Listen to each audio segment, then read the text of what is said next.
Join passionate automotive trainer and coach Andrew Uglow as he reveals how neurobehavioral modelling can transform ordinary technicians into industry elites. And don't miss his laugh out loud story of a Dodge Viper mishap. I'm your host, Anthony Pearl, and this is the Frictionless Workshop podcast. Let's get cranking. So, Andrew, when we talk about resourcefulness, as we have been, tell me what gives you a sense of knowing this? I mean, how have you developed this concept that resourcefulness is something that the industry hasn't really fully considered? You know, you've painted this on this axis, but where does all of this come from? So I go back to that point of frustration, Anthony. It bugged me. I remember there's a gentleman, he's the head of Moonshots. I'm trying to think of his name. He's got an unusual name. He works with Google, or Alphabet is the parent company, and he's known as the head of Moonshots. And for the life of me, his name escapes me. It'll come to me in a minute. And he makes a statement, and he says, the reason that you can't teleport to Tokyo from where you are is because no one has been upset enough to go and do something about developing that. And from my perspective, it was like a burr in my craw, like sand in my G-string. You know, it was just incredibly painful that I couldn't figure out how it was some people would get outstanding results after coming to training, and other people struggled. Like, there was always some that just didn't care, right? They turned up for the free lunch, had a bit of a laugh and a joke, got a day off work, and went back and did whatever it was that they did at work. Sometimes they did work. But there was other people who genuinely came along, learned, apply themselves, did their very best, and would go back to work and just struggled. And I couldn't for the life of me figure out why that was. And it bugged me. And so I went on a bit of an odyssey, to put it simply, to try and figure out what was going on. I asked everyone I knew. I asked people outside of the industry, hey, do you know what's going on? Do you know how this works? How are you doing learning? I spoke to a bunch of different people, and for every answer that I got, I could point to a dozen cases where what they said was the driver wasn't.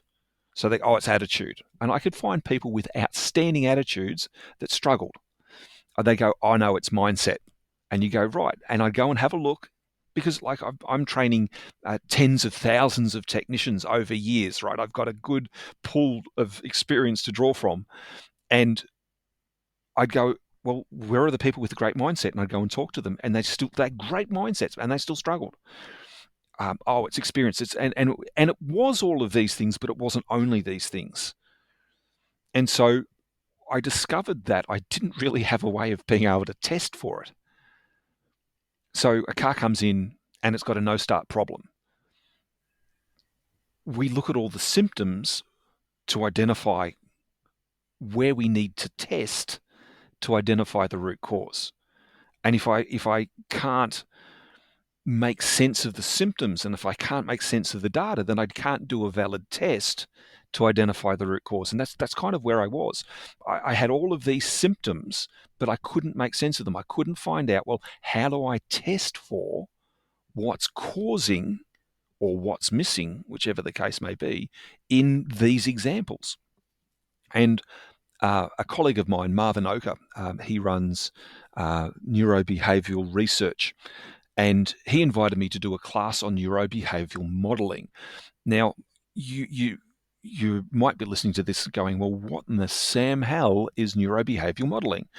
Neurobehavioral modelling comes out of behavioural science. Dr. Wyatt Woodsmall is the person who developed and originated, really, this concept. And very simply, neurobehavioral modelling is a way of unpacking and identifying the structure and the language, how we explain people's expertise.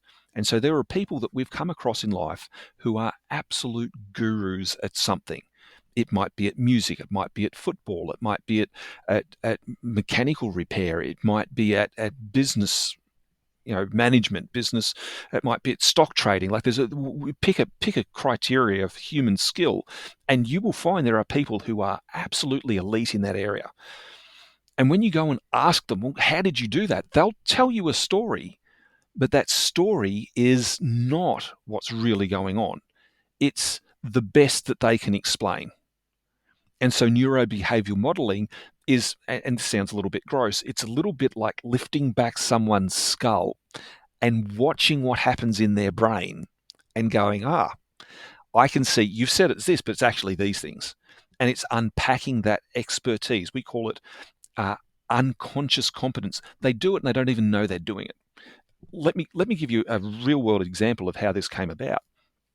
So the US Army, going back a while, had a problem with pistol marksmanship. And a way you could explain it was people would have been more accurate throwing the gun at the target than shooting it. Like the new recruits were terrible, and it was costing a lot of money because they had to go through all of this ammunition and all of this time to get them to a standard where, they probably hit it. On the balance of probabilities, they'd probably hit it. And particularly, for an army, and you're trying to kill people, being able to hit a target's a fairly important thing, right? It's not like it's a trivial detail. And so they had Dr. White Woodsmall come in with his team and do some neurobehavioral modeling on some absolute world-class marksmen. So they used some gold medalists, pistol gold medalists. They had a Marine sharpshooter. They had a cowboy whose living was trick shot shooting with a pistol. And so they stood these people up on the range, and they all gave them a gun and the ammunition, and the target was this prescribed range, and they said, off you go, shoot at the target. And to a person, these experts didn't miss 100%, all of them. And it was like, okay, so how did you guys do that?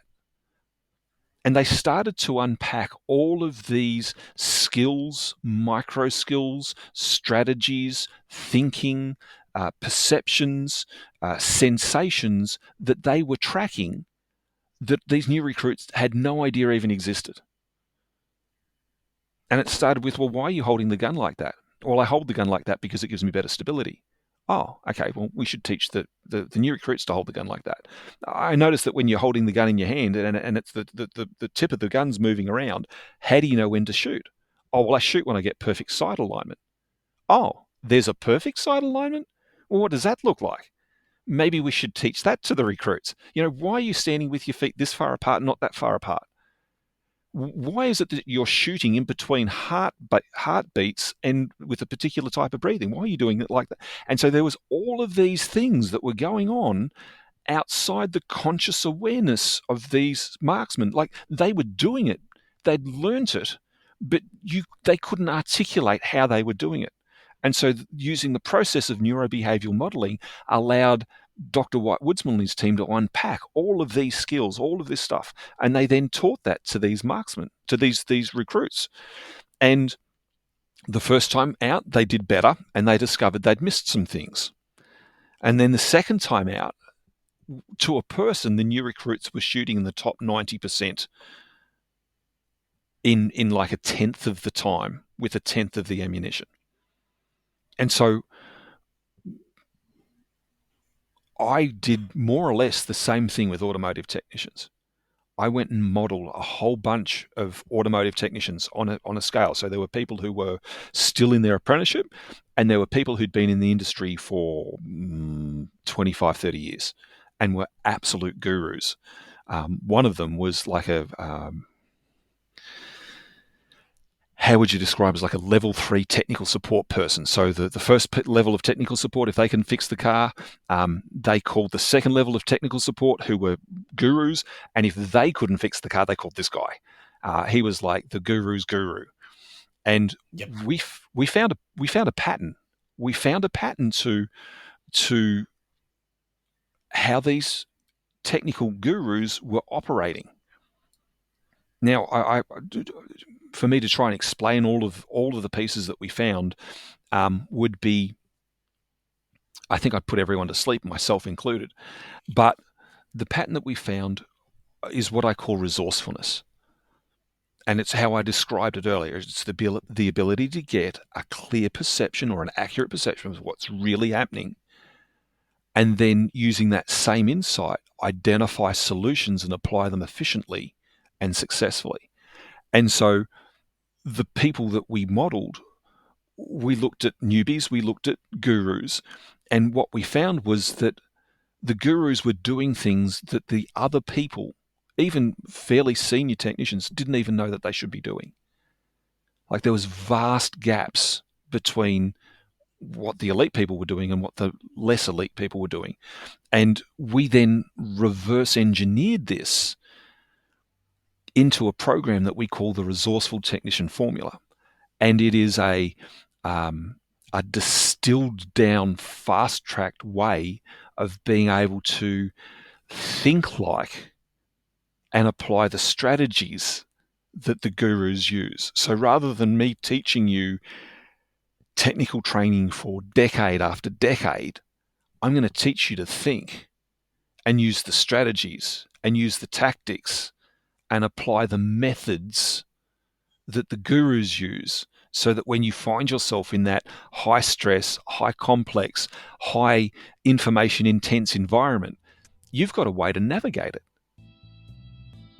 The Frictionless Workshop podcast is brought to you by Solutions Culture. For details on how to get in touch with Andrew, consult the show notes below. And don't forget to subscribe so you don't miss an episode. Now, back to the podcast. I want to come to unpacking that formula in a coming episode, so stay tuned, everybody, for future episodes. But talk to me a little bit more about this idea of resourcefulness on purpose. I mean, how do we, if resourcefulness is trying to bridge that gap in the knowledge space, how do you achieve it by being on purpose? Step one is you've got to know that it exists. And I think this has been, and this perhaps might sound like I'm being critical of the industry. Absolutely, I'm not. I'm gutted that I invested decades of my life only doing technical training in an effort to try and help technicians to become better. Like people go, if I had my life over again, I'd do da-da-da-da. Well, if I had my life over again, knowing what I know now, I would go back and I would be deliberately teaching people the strategy and structure of technical resourcefulness, because that would have a far greater impact on their ability to perform and to be successful at work than arguably all of the years of my technical training. And so the industry hasn't done it because they didn't know to do it. And so what's happened is people have stumbled on it. They have tripped over it. They've found that it is less painful to think in these particular ways than it is to just get stuck, throw a part at the car and hope for the best, because that's kind of the other option that you have. And so because it was less painful to be resourceful, they started to do that, but they couldn't quantify it. They couldn't describe it. They couldn't give you the strategies because there was nothing overt about this. It's not like you can go to the shop and go, please can I have a jar of resourcefulness, and they go, would you like the strawberry flavor or would you like the chocolate flavor? No, that's not a thing, right? And so only because I've had the opportunity to, and like I say, gross, but to look into people's brains and see how they function using neurobehavioral modeling, that I actually understand it's even a thing. And so my goal is, rather than have people spend 20 years stumbling through and eventually getting there, wouldn't it make good sense to go and teach people this from the get-go? Like, wouldn't that be useful? I'm going to argue yes.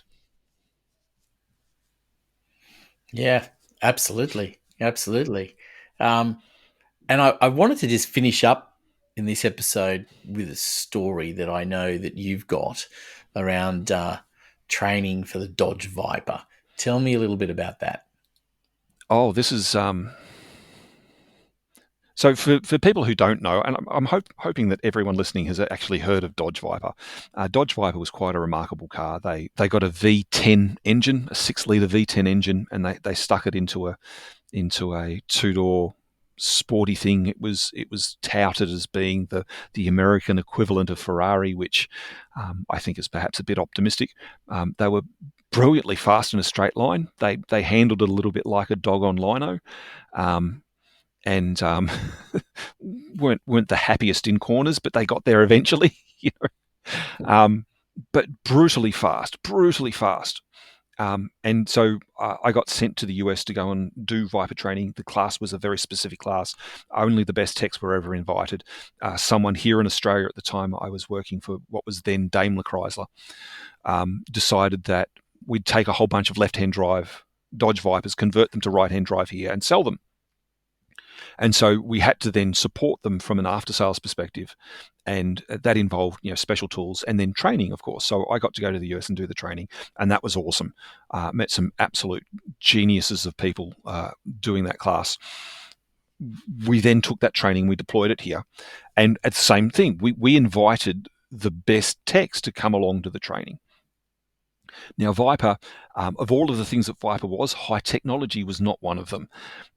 They used some fairly rudimentary componentry and systems, and some of that was in their wiper arms, so that they had a really weird wiper arm system where one arm would move in one direction, the arm on the other side would move in the opposite direction, and then the first arm would come back, and then the second arm. And so they had this systems for stopping the arms colliding in the middle of the windscreen and being stuck, and now you can't see, and you're doing some ungodly speed on a racetrack, of course, not on the road. No one would do this on the road. And so we were teaching the technicians how to do diagnosis on the wiper module, because there was no computer to plug into it. It was all very low tech, like switches and stuff. There was no diagnostic routines or anything like that. And so we've got people around this car. This car that we've got is a company demonstrator. The cars were, I think, retailing for like $150,000 or something like that. So it's not a cheap car, even by today's standards. And we're explaining that to test the wiper motor, you have to short wires to ground, and that would then cause a switch to close or cause the wiper module to think a switch is closed, and it should respond a particular way depending upon which wire you shorted to ground. Now, there were some wires that you don't short to ground because that damages the module. And being the trainer in charge, I'm responsible for this. And so as we're going through the process, stepping through the activity, I say, whatever you do, don't short the blue and green wires. Someone in the class only heard the end of that statement. They heard, short the blue and green wires. And before I can go, but too late. There's this cloud of smoke comes out of the control module, and now it doesn't work. So it's like, that's okay. I'm a resourceful individual. I know how to deal with this. So I go, don't stress. It's my fault. I'm the trainer. I'm responsible. No one's going to come. It's not going to come back on you. Don't worry. To the tech that did it, because he felt really bad. And so I ring spare parts because I'm at the manufacturer. So I ring them parts guys direct, and they go, right, I've got this module, this part number, can you get me one? And he goes, oh, look, give me a minute. I'll give you a call back. So 5 minutes later, I get this phone call back. Right, I've got bad news and I've got really bad news. And I'm just thinking, okay, this is going to be interesting. And he goes, well, the bad news is there's none in the country. And I've gone, oh, okay, so how long will it take us to get one? And he goes, they don't make them anymore. There's none in the world. And so I've got this $150,000 car that is going to go to a customer, right? It's going to be a company demonstrator, so they know that it's not new. It's got a couple of thousand Ks on it or something, like it's being used as a sales car. But we can't sell it because the wipers don't work and we can't fix it. And it's like, oh, well, that's no good. And my boss doesn't know this yet, right? This is like, oh. And of course, I was read the riot act when they gave me the car. They said, if you scratch it, if you mark it, if you do anything to it, it's coming out of your pay. Like you're responsible. So I'm thinking, this is really, really good. And the reason I tell the story, there's two reasons. The first reason is what's said and what's heard aren't always the same thing. And so I will say a word like resourcefulness, and what someone hears and their understanding of that word can be entirely different. Just like I said, whatever you do, don't short this wire. They heard short this wire. So what's said and what's heard aren't the same thing. The other thing is that tiny, tiny little distinctions can have some massive, massive impacts. So just that one little thing of shorting the 2 wrong wires, there's 12 wires there. They picked the 2 that shouldn't be shorted and did it. Tiny little distinction. Tiny. And now we're $150,000 down. Effectively, because we can't sell the car. Because it's illegal. You can't sell a car without wipers. And so the reason that I want to tell that story is that I don't want people to rely on their own perspective of what I'm saying. I want them to go to the point of, well, what does Andrew actually mean when he says this, when he describes something, when he says that it's this? Well, what's his version of that word? What's his definition of that word? And not to rely on, oh, well, I know what resourcefulness is. Oh, I know what that means. Don't rely on your own reference structure.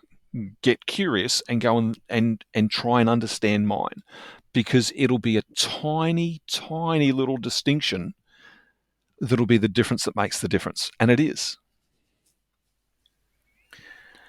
On that note, I want to tell people you're going to have to listen to the next episode to not only hear more about the formula, and we're going to unpack that, but also to hear the end of that story, because we want to know what happened and how resourceful you were in actually able to resolve that particular issue. The only thing I want to ask you is the crossing of the wires. Did that have anything to do this with leading to the Ghostbusters thing of the beams crossing? Is that how it was?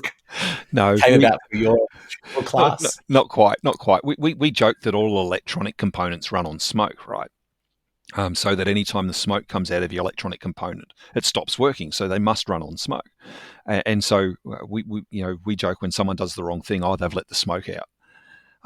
And so I had an apprentice some years ago, and I had them convinced that whenever they were doing software updates with the scan tool, they should wrap the controller in plastic and put a zip tie over the end, so that if something went wrong, the smoke didn't leave. We could capture the smoke, because the manufacturer's smoke was so much better than the non-genuine smoke. He was a little upset when he found out that wasn't true. Thank you for listening to the Frictionless Workshop podcast. For details on how to get Andrew working with you and your technicians, take a look at the show notes. There's also a link to some special content you can access. I'm Anthony Pearl, reminding you to subscribe so you don't miss an episode.